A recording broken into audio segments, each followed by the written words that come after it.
Shalom and welcome once again to Treasures of the Torah. I'm Pastor Matt McEwen. This week our Torah portion is called Bo. And in chapter 12, verse 2 of this Torah portion, we are given this wonderful commandment about the Rosh Chodesh, that this month shall be the first of months for you. This is the month of Nisan. And we are given this idea of counting the months and the new moon. You know, the Midrash tells us that the phases of the moon remind us of a rebirth every single month. You know, it's interesting, when we wake up in the morning and we say the Modeh Ani or the Modah Ani, we are thanking God for resurrecting us. We're thanking Him for that new birth every day. With Rosh Chodesh, with the new moon, we're thanking Him every month for rebirth. It's very interesting. You know, there is a story that comes from Tractate Rosh Hashanah in the Talmud that says that there was a certain courtyard in Jerusalem where the Beit Din, where the Supreme Court would convene when witnesses would come and say that they had witnessed the new moon, because they needed to be sure that this was an accurate accounting for that particular celebration. And so pairs of witnesses were brought in. The senior of those was brought in first before the Beit Din, and Rabban Gamliel, the president of the Sanhedrin, would show the witnesses, if they were unlearned, he would show them a diagram on tablets in his upper chamber of phases of the moon. And he would say, did the moon that you saw, did it look like this or like this or like that? And if they were correct, those witnesses were dismissed. The next pair was brought in to corroborate, to see if we had in the presence of 2 or 3 witnesses. And if their story checked out as well, then we had a verdict that we have the new moon. The new moon has been sighted. Now, if there were other witnesses, they were not told to go home. And I think this is my favorite part of the story. They also were brought in and cross-examined, even though they weren't needed.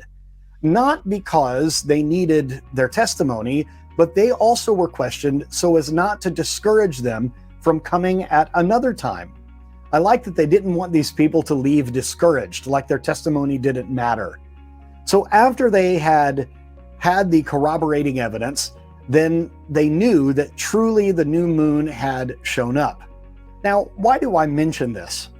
Obviously, the calendar is important. My local rabbi here likes to say in our services, God has a calendar and He likes to keep it. And that's absolutely true.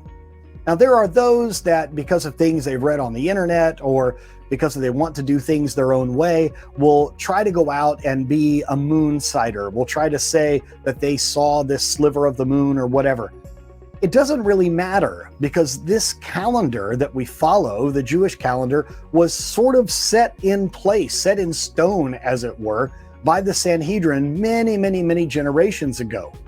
And we know from the book of Romans, even Paul talks about this, that it is the Jewish people and the rabbis that have the authority to set these types of things, that it is to Israel that the decision has gone to, the people that sit in the seat of Moses, so to speak, as Yeshua talked about. So the calendar for us has been set. We don't have to go out and look and bring witnesses anymore. We just need to follow what Israel does. We need to follow what the Jewish people do. This is a wonderful reminder to us that, especially those of us that are not ethnically Jewish, that we don't have any right to come in and change the rules, so to speak. We don't have any right to say that we know better than Israel. The calendar has been set and we simply follow it. It's good for us to do. Rabbi Shapira loves to use this analogy. If you were a guest in a house, you would not come in and rearrange all the furniture. It's something good for us to remember. We have been grafted into Israel and not the other way around. I hope this has been an encouragement to you this week. We pray all God's blessings upon you as you go through this weekend and Shabbat. And we pray that you would have that peace, that you would have that security in the Lord, you and your family this week. God bless you. Shalom.